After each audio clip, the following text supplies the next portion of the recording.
we have our first patch of the Corsairs of Umbar expansion. Update 38.0.1 releases today, and as usual, we're going to look at all the most important changes. With this patch, we're getting an update to our loot boxes. Adventurers and Travelers Steelbound loot boxes contain new harmonious cosmetic items, including avatar cosmetics, a steed, and matching war steed appearances. There's going to be a falcon cosmetic pet, plus new housing items including a falcon perch, a miniature tree in winter, and planter in spring. And these items will also be available from Rowan Raspberry for Figments of Splendor. So new items coming to loot boxes for people who enjoy opening loot boxes.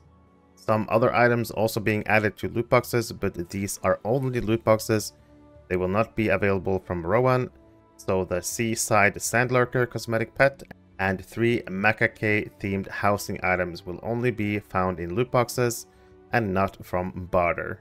And it's also worth mentioning that Adventurers loot boxes, if you open them at level 141 and higher, they now give you the proper level 141 Seafaring Adventurers Humble Essence box instead of giving you a 140 Essence box. So after this patch, a bunch of new items added to loot boxes, and you're also safe to get the proper essences when you open your loot boxes.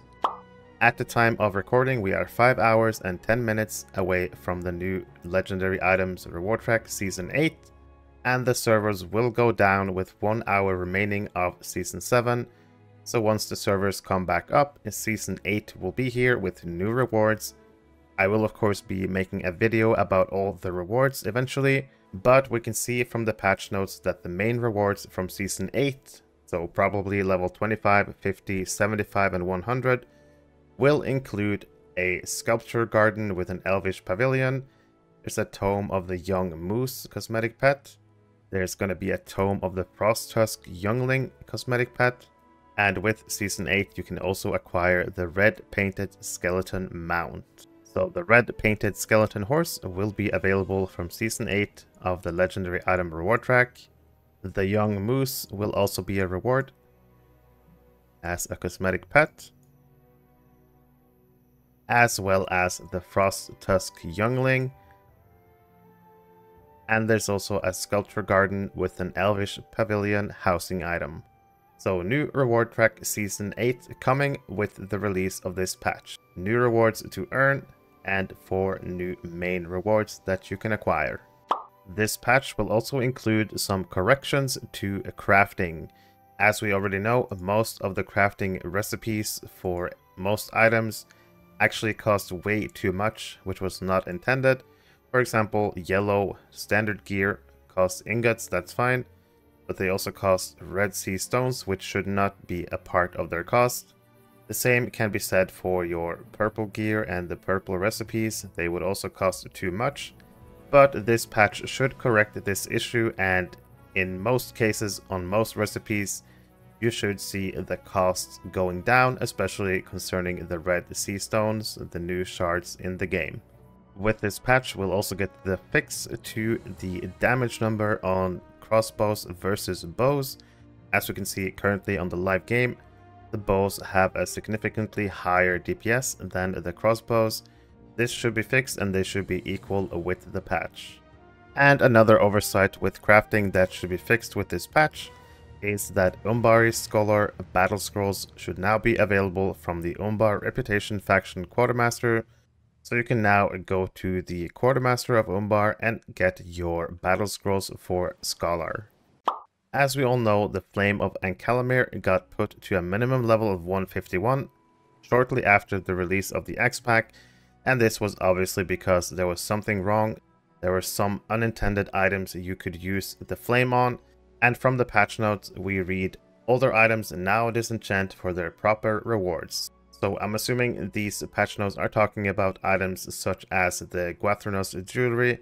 We can see that all the jewelry from Gwath were still able to be disenchanted into embers, when in fact it should be disenchanted into motes, just like the Hidden Horde gear that we can see that already disenchant into motes. So I'm sure this was like an oversight, so they had to disable the flame to change these items turning into motes. And this probably means that the Flame of Ancalamir should be coming back, the level restriction should be gone, and we can all start disenchanting our items again. I hear a lot of people's bags are flooding over, so this will be a welcome thing. With this fix to the older items, I don't see why not. The Flame of Ancalamir should be coming back. We have a couple of notes for PvMP.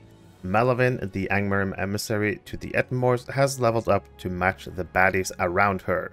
So I believe Malavin in the Morse is someone who will give you blessings. And I heard that she didn't level up to 150, so blessings weren't working, you couldn't change it.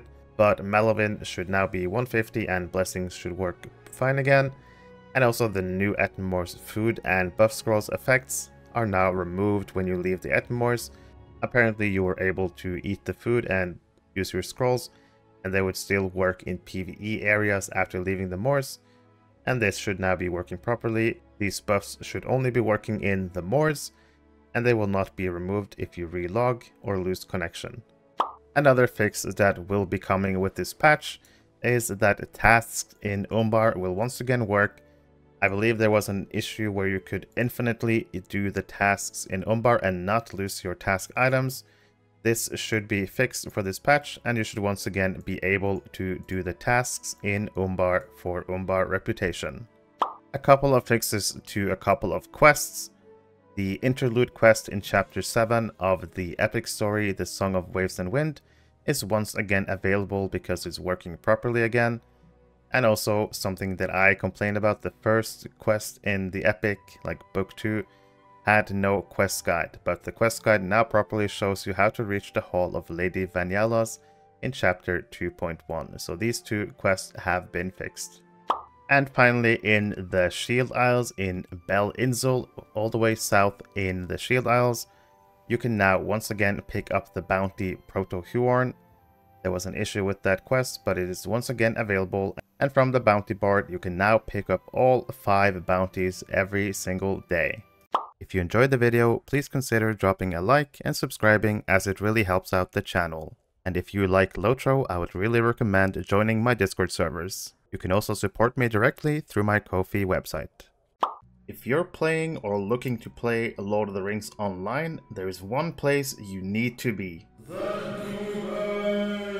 The Ghyniverse is a Discord server created for the community of the players of Lord of the Rings Online. The server is getting close to 7,000 members, and in this server you'll find tons of helpful information. There's monthly giveaways, easy access to patch notes, you can keep up with my YouTube videos, my streams. If you're a streamer, you can ask for the streamer role and you can announce your streams in the other stream channel. There are discussion channels for pretty much everything, every class, monster players. But the best thing about this server is probably the Gearing Resources tab, where you can find anything from trait lines for every class, every build. There are stat goals, where you can find out what stats you should aim for on your characters. Really helpful information about drop rates from instances, as well as screenshot from all the new loot that appears in the game. If you enjoy LOTRO, you should definitely consider joining this server, and hopefully I'll see you in Middle-earth.